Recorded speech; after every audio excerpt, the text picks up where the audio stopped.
Hello friends, welcome to my channel फंज education. दोस्तों, आज हम विमीय सूत्र के बारे में पढ़ेंगे। किसी भी राशि के विमीय सूत्र को बड़े कोष्ठक में लिखा जाता है। जैसे द्रव्यमान का विमीय सूत्र, उसका जो द्रव्यमान का को हम इंग्लिश में कहते हैं मास। तो मास का पहला अल्फ़ाबेट जो होता है वो एम होता है। तो एम जो है हम बड़े ब्रैकेट में रखते हैं, यानी तो उसको जो है हम उसका द्रव्यमान का डायमेंशनल फार्मूला कहते हैं। लंबाई में लेंथ होता है एल, तो एल जो है हम ब्रैकेट में करते हैं तो वो लंबाई की बीमा हो जाती है। समय समय को हम टाइम लिखते हैं, तो उसका पहला अक्षर जो है वो टी हम ब्रैकेट में लिखते हैं, तो टी को हम समय की बीमा कहते हैं ब्रैकेट। फिर ताप ताप को हम के और थीटा दोनों से डिनोट करते हैं, जिससे इसकी जो ताप की बीमा हो जाती है अंडर ब्रैकेट में के या ब्रैकेट में थीटा। फिर आते हैं विद्युत धारा पे। विद्युत धारा का जो मात्रक होता है वह एम्पियर होता है। इस वजह से इसको जो डिनोट किया जाता है, इसकी बीमा को ए से डिनोट किया जाता है। ज्योति तीव्रता की जो वो होती है, इसको कैंडिला कहते हैं। तो इसलिए हम सी डी को करते हैं। और पदार्थ की मात्रा मोल होती है, तो इसको हम ब्रैकेट में मोल लिख देते हैं। आते हैं कुछ खास जो है डायमेंशनल फार्मूले को देखते हैं। जैसे बल का जो फार्मूला होता है द्रव्यमान गुणे त्वरण। द्रव्यमान को हम जानते हैं कैपिटल एम से, और त्वरण जो होता है वो वेग परिवर्तन की दर बटे समय, तो उस पर रखते हैं। तो त्वरण जो होता है एल टी माइनस टू हो जाता है, उसको रख देंगे। तो बल का जो डायमेंशन फार्मूला हो जाएगा ब्रैकेट में M L T minus two, bracket बंद हो जाएगा। फिर आते हैं सार्वत्रिक गुरुत्वाकर्षण नियतांक। ठीक, उसका फार्मूला जो होता है, जो ग्रेविटेशनल फोर्स होता है वो इक्वल होता है किसके, तो यार प्रोपोर्शनली होता है मास के, दोनों पिंडों के मास के और उनके बीच की दूरी के वर्ग के व्युत्क्रमानुपाती होता है। उसके समानुपाती होता है द्रव्यमान के, और दूरी के वर्ग के व्युत्क्रमानुपाती होता है। तो हम फार्मूला निकाल लेते हैं जी का। जी इज इक्वल टू निकल आता है एफ गुणे R square upon M one M two. तो एफ का जो हमने अभी मास निकाली, बीमा निकाल ली है, M L two T minus two into जो आर होता है वो लेंथ होता है। तो लेंथ की जो जो बीमा हो जाएगी एल हो जाएगी, तो एल टू हो जाएगी। नीचे दो एम है, तो इसलिए एम वन और एम टू का जो बीमा हो जाती है एम एम हो जाएगी। तो आ जाएगा हमारा जी का। ये इम्पोर्टेंट है, ये पूछता है कि जी का विमीय सूत्र क्या होता है। तो होता है एम की power M minus one L three T minus two, ये होता है। फिर आते हैं प्लांक कांस्टेंट का, यानी प्लांक नियतांक की। उसका फार्मूला जो होता है ऊर्जा से ही रिलेटेड है, E is equal to H mu, जहाँ ई जो है ऊर्जा है, एच प्लांक नियतांक है, और म्यू जो है आवृत्ति होती है। तो प्लांक कांस्टेंट की हमको चाहिए, तो ऊर्जा बटे आवृत्ति हो जाएगी। ऊर्जा को हम जानते हैं, इसका फार्मूला होता है, मतलब इसका बीमा जो होती है वो M L two T minus two होती है, और आवृत्ति को हम कहते हैं एक बटा जो है सेकंड। तो सेकंड का टाइम होता है, तो टाइम हम लिख देते हैं टी इनवर्स हो जाता है। तो इसलिए बीमा आ जाती है M L two T minus one. फिर आगे चलते हैं बोल्ट्जमान कांस्टेंट। इसका बोल्ट्जमान कांस्टेंट का जो होती है वो K is equal to energy upon temperature होता है, यानी ऊर्जा अपन तापमान। ठीक है, तो हम जानते हैं एनर्जी का M L two T minus two upon theta. तो ये हो जाएगा के का, यानी बोल्ट्जमान कांस्टेंट का जो बीमा हो जाएगी वो M L two T minus two हो जाएगी, टी माइनस टू और थीटा माइनस वन हो जाएगी। फिर आगे चलते हैं, कुछ हमारे पास ऐसा ही पूर्व लग्न है, जैसे उसमें देख लेते हैं कैसे क्या है। ये आता रहता है हर क्वेश्चन में। जैसे 10th की घात में है और पूर्व लग्न है और प्रतीक है। 10 की घात जो 18 होता है 18, उसको हम एक्सा कहते हैं। इसको सिंबल से ई से डिनोट करते हैं। फिर 10 की घात 15 को पेंटा हम कहते हैं, यानी पी से डिनोट करते हैं। 10 की घात 12 है टेरा है, जैसे टेरा बाइट होता है, ये ऐसे करके टी होता है। फिर 10 की घात 9 जो होता है वो गीगा बाइट होता है, जैसे हम मेमोरी में जो यूज़ करते हैं वो गीगा बाइट जीबी का होता है, तो इतने जो है बाइट होते हैं। फिर आगे हैं ये 10 की घात 6 मेगा बाइट, तो एमबी होता है ना वैसे। फिर 10 की घात 3 किलो यानी के। फिर 10 की घात 2 हेक्टो यानी एच। फिर आगे सब नीचे चलते हैं, 10 की घात 1 यानी 10, वो डेका, जैसे डेका सेंटीमीटर ये ऐसे। फिर 10 की घात -1 डेसी सेंटीमीटर डी होता है। 10 की घात -2 फिर सेंटी में आते हैं तो सेंटीमीटर वाला सी। फिर 10 की घात -3 मिली में आते हैं तो एम हो जाएगा स्मॉल एम। 10 की घात -6 तो माइक्रो में आ जाते हैं, म्यू कहते हैं उनको। फिर 10 की घात -9 यानी इसको नैनो कहते हैं, ये एन से डिनोट करते हैं। 10 की घात -12 10 की घात पावर -12 जो होता है वो पीको हो जाता है, माइनस में ये आ रहे हैं। फिर 10 की पावर -15 इसको फॉर्मेटो कहते हैं, इसका सिंबॉलिक जो है अल्फ़ाबेट स्मॉल एफ है। और 10 की पावर -18 इसको 88 कहते हैं, स्मॉल सिंबल जो है ए होता है। फिर आगे चलते हैं व्यावहारिक मात्रक, तो इसमें है लंबाई का जो मात्रक होता है, इसमें कई मात्रक हैं जो हम यूज़ करते हैं। सबसे पहला है एंगस्ट्राम, तो एंगस्ट्राम में 1 एंगस्ट्राम इज इक्वल टू 10 की पावर -10 मीटर। इसको हम सेंटीमीटर में कन्वर्ट करते हैं तो 10 की पावर -8 सेंटीमीटर, ठीक है। फिर 1 माइक्रोन जो होता है इसमें होते हैं 10 की पावर -6 मीटर। फिर आगे चलते हैं, एक खगोलीय मात्रक जो होता है AU वो इक्वल होता है 1.49 इंटू 10 की पावर 11, ठीक। वो स्लाइटली इक्वल होता है 1.5 के इंटू 10 की पावर 11। इसको हम कह सकते हैं 10 की पावर 8 किलोमीटर। एक प्रकाश वर्ष जो एक लाइट ईयर्स होता है वो आता है 9.46 इंटू 10 की पावर 15 मीटर। आगे चलते हैं द्रव्यमान, जो द्रव्यमान की सबसे बड़ी यूनिट होती है उसको कहते हैं CUS यानी चंद्रशेखर लिमिट। तो 1 चंद्रशेखर लिमिट जो होती है 1.4 इंटू सूरज का जो तापमान होता है, द्रव्यमान होता है, उसके बराबर, यानी that is equal to 2.8 into 10 की पावर 13 kg। सबसे बड़ा है द्रव्यमान की सबसे बड़ी इकाई यही है। फिर परमाणविक द्रव्यमान मात्रक, उसका क्या होता है AMU, इसको एटॉमिक मास यूनिट कहते हैं, जो कि इक्वल होता है 1.67 इंटू 10 की पावर -27 kg। फिर न्यूट्रॉन का द्रव्यमान एक AMU कोटि का होता है, जो न्यूट्रॉन का द्रव्यमान होता है। फिर आगे चलते हैं, समय।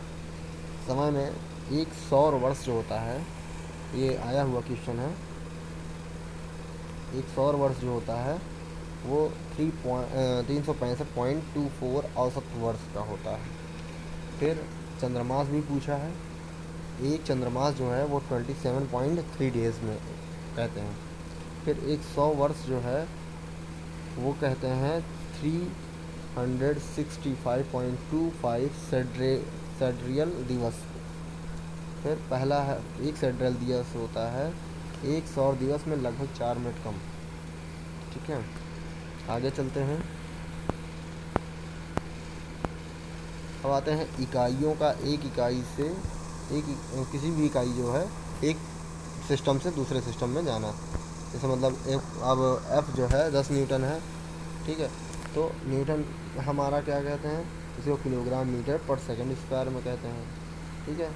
ये हमारी क्वांटिटी है, यहाँ जो हमारी वैल्यू है ये 10, वो हमारी मात्रा है, न्यूमेरिक वैल्यू है, और ये हमारे जो हैं वो यूनिट्स हैं, ठीक। उसमें आते हैं तो हम इसको लिख सकते हैं, जो राशि होती है कोई भी, यानी जो सदिश राशि हैं या अदिश राशियाँ हैं, ठीक है, उनको हम राशि को मात्रक और उसमें करते हैं। यहाँ तो सदिश की बात हो रही है, क्योंकि उनके मात्रक होते हैं।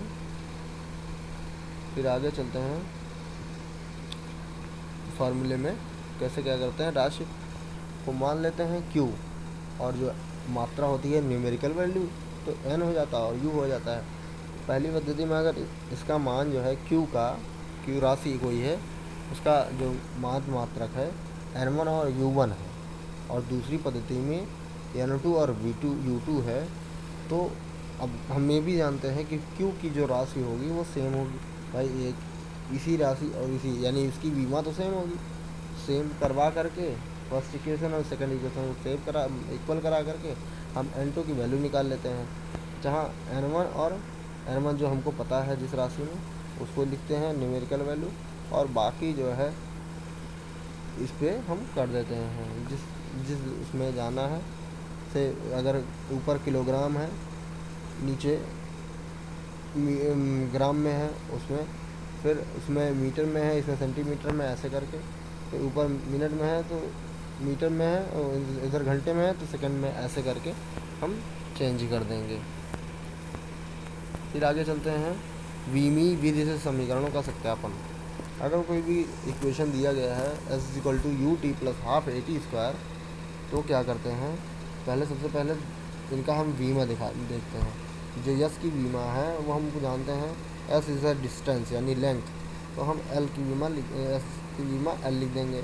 अब यहाँ यू जो होता है वो हमारा वेग होता है, तो इसकी जो वीमा होती है वो एल t-1 होती है, ब्रैकेट में लिख दिया। टाइम हम टी जानते ही हैं, तो टी को टी लिख दिया गया। हाफ की कोई बीमा नहीं होती, उसको तो निग्लिजिबल कहते हैं। फिर ए जो है वो एक्सेलरेशन है, तो इसको हम लिख सकते हैं LT-2, और जो टाइम है वो टी लिख देंगे तो उसकी पावर आ जाएगी। फिर आते हैं सॉल्व करने के बाद हमारे पास राइट हैंड साइड की बीमा और लेफ़्ट हैंड साइड की बीमा सेम हो जाती है, तो यानी वो इक्वेशन सही है। फिर आगे चलते हैं, अगर कोई कुछ उसके डिपेंडेंट दिए हैं, मतलब जैसे कोई भी फार्मूले को हमको प्रोड्यूस करना है और हमारे ये कहता है कि हाँ दैट पर्सन जो है वो डिपेंड करता है इसके ऊपर, तो हम कैसे करेंगे आइए देखते हैं। जैसे एक सरल लोलक का जो दोलन काल होता है टी, वो किसी राशियों पे निर्भर करती है। तो आगे देखते हैं किस पे निर्भर करती है। कहता है कि गोलक के द्रव्यमान पर यानी m पर, धागे की लंबाई l पर, और गुरुत्वीय त्वरण g पर करती है। तो लेट्स हम मान लेते हैं कि दोलन काल जो है द्रव्यमान को घात a पर, लंबाई की b पर घात पर, और गुरुत्वीय त्वरण की c घात पर निर्भर करता है। ठीक है, तो जो t है यानी दोलन काल तो प्रोपोर्शनली कर दिया ma, lb और gc। अब प्रोपोर्शनलिटी साइन हटाने के लिए हम k रखेंगे, तो k आएगा, ये इक्वल हो जाएंगे बाकी में। ठीक है, सारी की बीमा लिख देंगे। मास का जो बीमा हो जाती है कैपिटल M, लेंथ की जो बीमा हो जाती है कैपिटल L, और जो g है वो हमारा एक्सेलरेशन है, तो उसका हम रख देंगे। यहाँ हम जानते हैं जो दोलन काल वो होता है एक टाइम होता है, तो यहाँ इसकी बीमा हो जाएगी m0, l0 और t1। उसके बाद यहाँ लिख देंगे हमको मिल रहा है ma, l, b + c, और t जो है -2c। अब यहाँ इसकी कंपैरिजन करके हम a की वैल्यू, b की वैल्यू, c की वैल्यू सबकी निकाल देंगे। लास्ट में हमको मिल जाता है t = k √L/g। तो हम जानते हैं जो k की वैल्यू होती है वो 2π होती है फार्मूले में, तो अगर नहीं है फिर भी ये फार्मूला सही हो जाता है। फिर आगे चलते हैं सदिश राशियों पे। सदिश राशियाँ क्या होती हैं, यानी स्केलर क्वांटिटीज़ क्या होती हैं।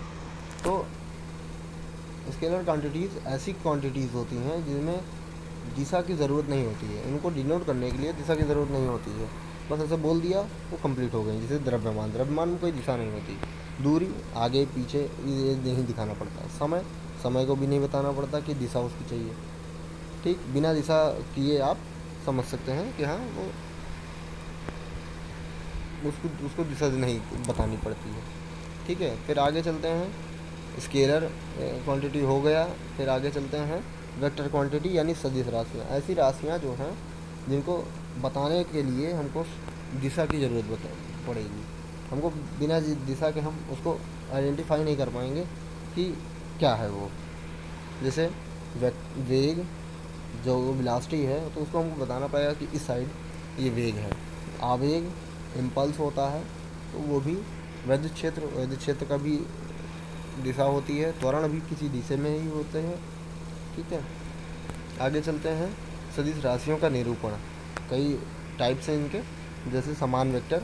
समान वेक्टर क्या होता है, जो भी समान वेक्टर हो तो उनका जो परिमाण होगा यानी उसकी जो लंबाई होगी वो और दिशा दोनों समान होगा। और एक तो समांतर भी होंगे तो समान वेक्टर कहलाते हैं। फिर आगे चलते हैं विपरीत वेक्टर। विपरीत वेक्टर उनकी जो ऐसे वेक्टर जिनकी जो डायरेक्शन होगी वो अपोजिट होगी। ठीक है, और परिमाण समान होंगे, वो विपरीत वेक्टर होंगे। फिर आते हैं तीसरे पे एकांक वेक्टर। वह वेक्टर जिसका परिमाण जो है वो एकांक हो यानी एक लंबाई का हो तो आ जाएगा उसका एकांक वेक्टर। आते हैं लंबकोणीय वेक्टर, एकांक वेक्टर। ये लंबकोणीय एकांक वेक्टर जो होते हैं, हमारे तीनों एक्सिस हैं एक्स वाई जेड, वो एक दूसरे के लंबकोणीय एकांक वेक्टर हैं। ठीक है, इनको आई कैप, जे कैप और के कैप लिखा जाता है। फिर शून्य वेक्टर, ऐसा वेक्टर जिसका परिमाण शून्य हो, शून्य वेक्टर कहलाता है। शून्य वेक्टर के जो अंतिम और प्रारंभिक बिंदु, मतलब यही शून्य वेक्टर है। ठीक ना, इसमें लंबाई होगी ना और बस इसके प्रारंभिक और अंतिम बिंदु एक ही पे होंगे। ठीक है, तो ये हो जाएगा शून्य वेक्टर। फिर आगे चलते हैं दो वेक्टरों का योग। दो वेक्टरों को कैसे हम जोड़ते हैं, तो ये कि पहला वेक्टर ए है, दूसरा वेक्टर बी पे है। ठीक, तो हम हमेशा भी जब जोड़ेंगे तो इस पहले वाले की जो हेड है उससे दूसरे वाले की टेल जोड़ते हैं। जैसे हमारे चित्र नंबर 2 में दिया गया है, उसका रिजल्टेंट पहले वाले जो वेक्टर है उसके पूंछ से जाकर के दूसरे वाले के हेड पे जाकर के मिलेगा तो रिजल्टेंट बनेगा। ये विधि होती है। और ये ऐसी भी होती है त्रिभुज विधि। हम जानते हैं कि जो भी दो वेक्टरों का योग जो होता है वो क्रम विनिमय नियम का पालन भी करता है। ठीक है, आगे चलते हैं। दो वेक्टरों की जो योग करने की विधियां हैं दो प्रकार की होती है, जैसे त्रिभुज विधि और समांतर चतुर्भुज विधि। तो पहले हम त्रिभुज विधि देख लिए हैं, अब आते हैं आगे समांतर चतुर्भुज विधि या पैरेललोग्राम मेथड। कोई भी अगर ए और बी दोनों वेक्टर हैं तो उनका जो रिजल्टेंट आर होगा वो अधिकतम होगा तब जब वो दोनों एक दूसरे के समांतर होंगे। ठीक है, यानी उनके जो बीच का कोण होगा वो ज़ीरो होगा। ठीक है, यानी आर का अगर परिमाण ज़ीरो है तो ए प्लस बी डायरेक्ट मैक्सिमम हो जाएगा। और अगर 180 है तो जानते ही हैं दोनों 180 अगर हैं यानी विपरीत हो जाएंगे तो ए और बी माइनस में हो जाएंगे। ठीक है, इसलिए न्यूनतम हो जाता है। ये पॉइंट्स देखा जाने वाला है कि जो दो विभिन्न परमाणु वाले वेक्टरों को इस प्रकार नहीं जोड़ा जा सकता कि उनका परिणामी शून्य हो जाए। ठीक है, ऐसा नहीं कभी कर सकते, इसका परिणामी शून्य हो जाए तो ऐसा नहीं जोड़ेंगे। फिर दो या दो से अधिक वेक्टरों को जोड़ने की बहुभुज विधि, पॉलीगॉन मेथड भी है। जैसे ये वेक्टर्स हैं, इनको ऐसे जोड़ा जाएगा, वही फार्मूला लगा करके कि सबको ऐसे से जोड़ा है कि जो सिंबल हैं, अब नीचे एक का डायरेक्शन, ए का जो डायरेक्शन है वो नीचे की ओर है तो नीचे का वो रहेगा पॉइंट ओ से लेकर के। अब बी है तो बी की जो टेल होगी वो ए पे आएगी। ठीक है, फिर सी की जो टेल है वो बी के हेड पे आएगी। फिर जो सी की जो है डी की जो टेल है वो सी पे आएगी। उसके बाद जब सी की बहुत या डी का टेल तो ए ओ से हमारा जो ए का टेल है वो डायरेक्ट डी पे जाएगी, वही रिजल्टेंट बनाएगी। और नीचे जो अंदर बीच बीच में है ई और एफ दो वेक्टर और बनेंगे। इससे भी जोड़ा सकते हैं और सा जो है उससे भी जोड़ा जा सकता है। ये भी सहचर नियम का पालन करता है। फिर आगे चलते हैं वेक्टरों की जोड़ने की गणितीय विधि, समांतर चतुर्भुज नियम इसको कहते भी हैं। इसमें क्या होता है, कोई भी अगर ए और बी कोई वेक्टर है, उनके बीच थीटा कोण है, ठीक है, तो हम जोड़ते हैं, जो रिजल्टेंट होता है वो उन दोनों के बीच जो मेन एक्सिस होता है, यानी ए एक वेक्टर, उसके बीच में अल्फ़ा कोण बनाता है, ठीक है। तो हमारा जो है, और जो बाहर वाला कोण होता है, यानी पी पॉइंट पर, वो थीटा कोण हो जाता है। तो इसका जो रिजल्टेंट हो जाता है वो √a² + b² + 2ab cos theta, ये हो जाता है रिजल्टेंट इसका। थीटा ये हमारा है, ठीक है, इस पर डिपेंड करता हुआ है इसका जो रिजल्टेंट है, ठीक है। फिर आगे चलते हैं, जो tan अल्फ़ा है, ये tan अल्फ़ा भी डिनोट करता है किसको, b sin theta upon a + b cos theta का, ठीक है। आगे चलते हैं, जब a व b एक ही दिशा में हो, दोनों a और b एक ही दिशा में होंगे, तो उनके बीच का जो एंगल होगा यानी थीटा जो होगा वो 0 होगा, ठीक है। तो यानी ये जो होगा, ये हमारा r जो है परिणामी होगा a + b हो जाएगा। और अगर थीटा 0 हो जाए तो हमारा जो tan अल्फ़ा हो जाएगा वो भी 0 हो जाएगा, ठीक है। आगे चलते हैं, यानी तब इसमें क्या होगा कि योग जो है बराबर हो जाएगा और ए और बी एक ही दिशा में हो जाएंगे, ठीक है। फिर आगे चलते हैं, जब दोनों वेक्टर परस्पर लंबवत होंगे, यानी थीटा जो है वो 90 होगा। जब 90 होगा तो हमारा ये जो रिजल्टेंट होगा वो r = a² + b² हो जाएगा, और tan अल्फ़ा जो हो जाएगा b/a हो जाएगा, ठीक। फिर आगे चलते हैं, जब वेक्टर विपरीत दिशा में, अब विपरीत दिशा में होंगे तो जो थीटा होगी वो 180 हो जाएगा, जिसमें cos थीटा की वैल्यू -1 हो जाएगी और sin थीटा की 0।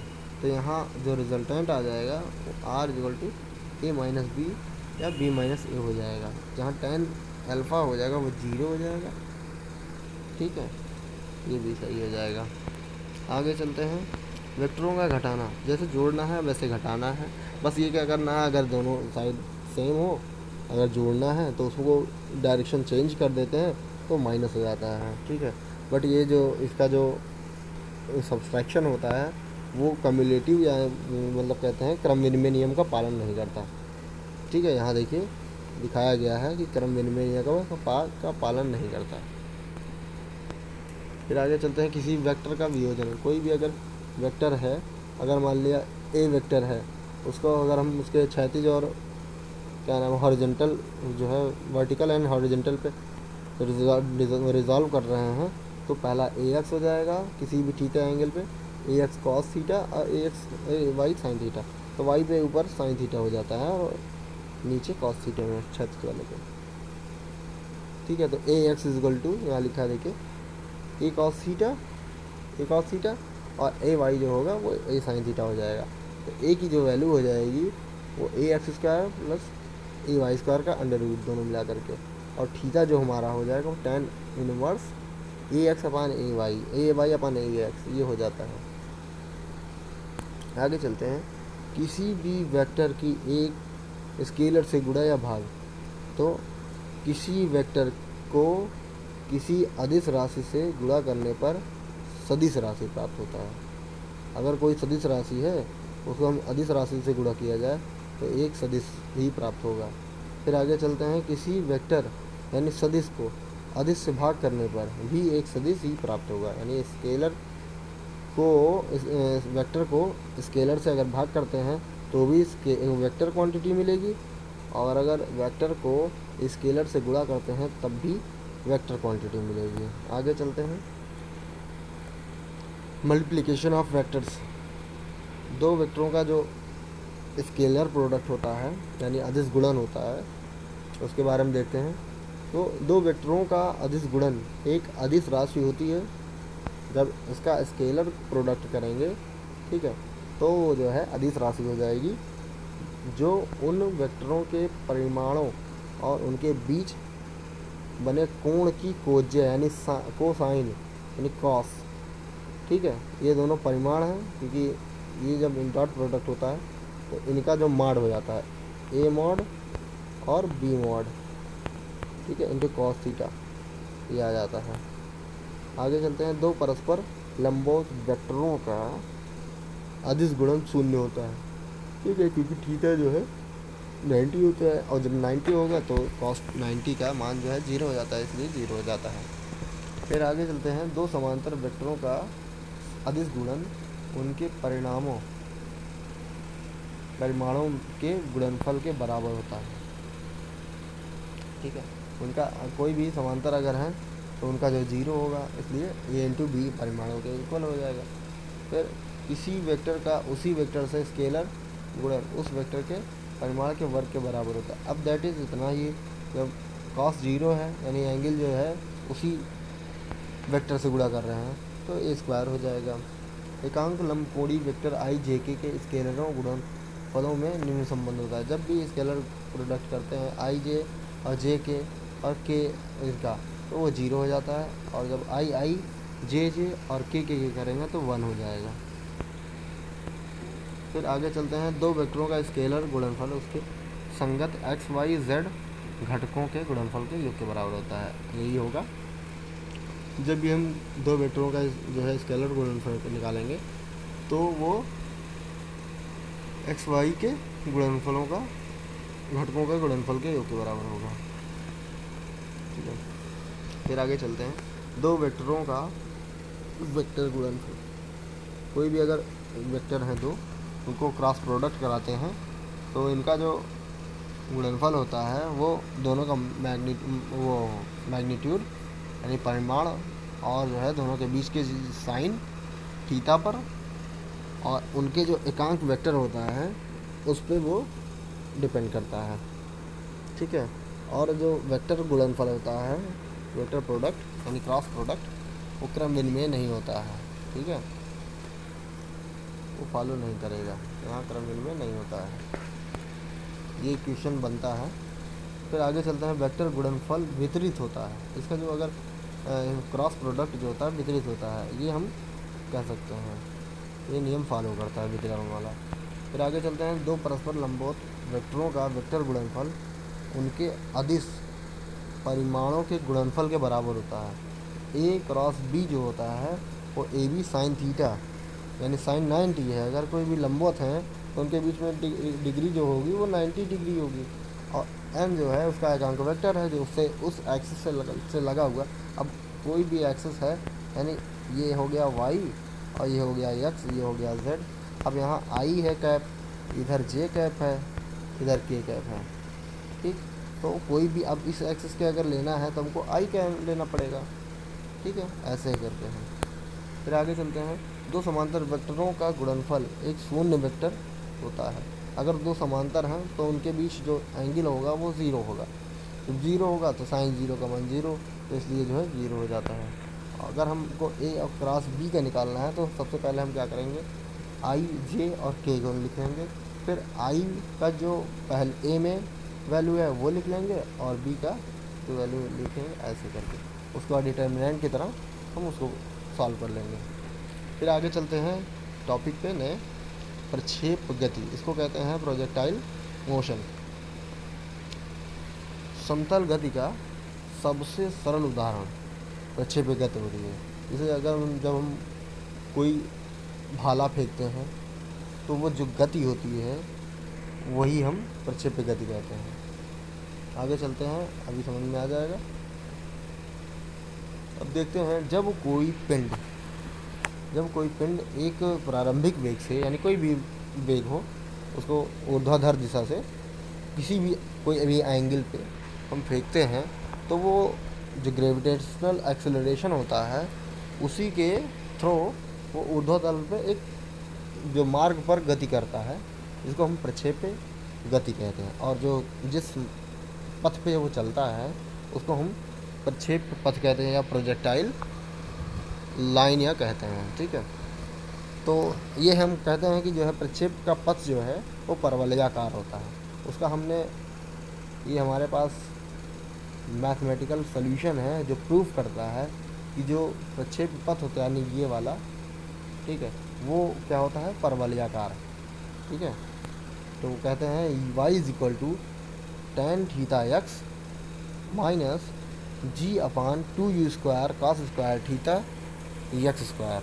ये होता है परवलयाकार। कोई भी परवलय का ये फार्मूला होता है, ये यानी इसको कहते हैं समीकरण। तो इसीलिए माना जाता है कि प्रक्षेप्य का पथ परवलयाकार होता है। फिर अब प्रक्षेप्य का उड्डयन काल। अब जो उड्डयन काल होता है वो यहाँ से यहाँ तक पहुँचने का उड्डयन काल जो होता है वो यहाँ से ऐसे जाने का, मैक्सिमम हाइट तक पहुँच गया वो उड्डयन काल हो जाता है। और टोटल उड्डयन काल तो पूरा ऊपर गया पी पॉइंट तक जाना और उसके बाद फिर नीचे आना। तो उड्डयन काल हाफ जो होता है वो टी यानी पी बिंदु तक पहुँचने का जो टाइम होता है t is equal to u sine theta upon g. ये होता है जब पिंड का अंतिम वेग शून्य हो जाता है। ठीक है, फिर आगे चलते हैं। कुल अगर उड्डयन काल निकालना है यानी पी तक जाना फिर ज़मीन पे आना, तो हम उसी को 2 बार कर लेते हैं यानी 2t। तो हो जाएगा 2u sign theta upon g. ये जो फार्मूला है वो पी बिंदु तक पहुंचने तथा पुनः वापस आने में लगा समय, अर्थात जो प्रक्षेप गति है यानी यहाँ से लेकर के यहाँ तक आने में पी पॉइंट से 0 पॉइंट पहले चलना, फिर पी पॉइंट तक पहुँचना, फिर वहाँ से आकर के ज़मीन पे गिरना, ये पूरा हमारा उड्डयन काल हो जाता है। तो यानी ये फार्मूला पूरे टाइम का है जब वो ज़मीन से गया ऊपर पी पॉइंट तक पहुँचा फिर वापस आया ज़मीन पे, जब उसका फाइनल जो होगा वेग वो शून्य हो जाएगा। तो आगे चलते हैं। प्रक्षेपी की ऊंचाई, जो ये प्रक्षेपी की ऊंचाई हो गई ये पी पॉइंट, ग्राउंड से उस मैक्सिमम पॉइंट तक जहाँ तक वो पिंड गया है उसकी जो हाइट होगी वो प्रक्षेपी की ऊंचाई हो जाएगी। तो हम उसको लिखते हैं h is equal to u square sine square theta upon 2g। ये हो जाता है उसका फार्मूला। अगर कोण जो है वो 90 है तो जो हाइट होगी वो मैक्स हो जाएगी, यानी सबसे ज़्यादा ऊपर जाएगा। जैसे हम यही फार्मूला जब कोई ऊंची कूद कूदता है, कोई एथलेटिक्स, तो ये काम लगाता है। वो ऊंची कूद कूदने वाला खिलाड़ी अपने शरीर को ऊर्ध्वाधर दिशा में उछालता है, जितना 90 डिग्री की तरफ जाएगा उतना वो मैक्सिमम ऊंचाई तक कूदेगा। आगे आते हैं प्रक्षेप्य का परास। परास क्या होता है? ये नीचे वाला, ये हमारा परास है, इसको हम कहते हैं आर रेंज। ठीक है, जितना दूर तक रेंज हो जाती है वो परास। यही होता है नीरज चोपड़ा के साथ भाला जो फेंका था उसमें परास ही लिया जाता था कितनी दूरी तक वो गया। तो हम आते हैं क्षैतिज परास। आर इज इक्वल टू ये क्षैतिज वेग, जो भी क्षैतिज वेग होगा यानी you sine square you sine theta होता आता है वो यू कॉस थीटा।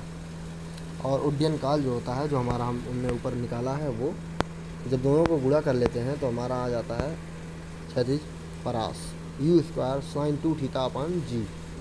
ठीक, अधिकतम परास अगर हमको चाहिए तो अब यहाँ साइन 2 थीटा है, थीटा अगर 90 हो तो साइन थीटा, जो भी साइन थीटा की जो वैल्यू होती है वो मैक्सिमम तब होती है जब वो जो एंगल हो 90 हो। अगर यहाँ पूरा 2 थीटा इज इक्वल टू 90 होता है तो यानी थीटा इज इक्वल टू 45, यानी 45 होगा तब जा कर के मैक्सिमम परास जाएगा। तो इसलिए अभी भी किसी को अगर ज़्यादा दूर तक फेंकना हो तो क्षैतिज से 45 डिग्री पर अगर हम फेंकते हैं तो मैक्सिमम परास जाएगी। अब वेलोसिटी पे डिपेंड तो करती ही है, वेलोसिटी जैसी होगी और एंगल सही रहेगा तो लंबा तक जाएगा। तो आगे आते हैं प्रक्षेप पथ के परवलयाकार होने की सीमाएं। अगर उनकी जो सीमा तभी होगा परवलयाकार जब ये फॉलो करेगा। ठीक है, प्रक्षेपी की ऊंचाई अधिक होने पर, अगर प्रक्षेपी की ऊंचाई अधिक हो जाएगी तो जी का मान घट जाएगा। ठीक है,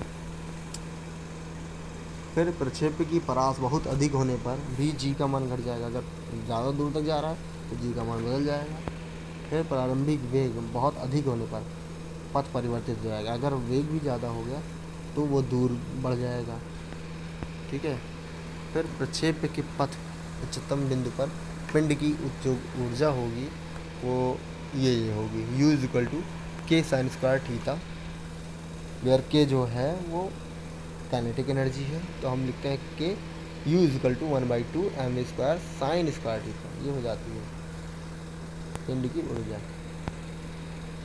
तो फ्रेंड्स ये हमारा कंप्लीट हो गया, तो अगले बार मिलते हैं, तब तक के लिए नमस्कार।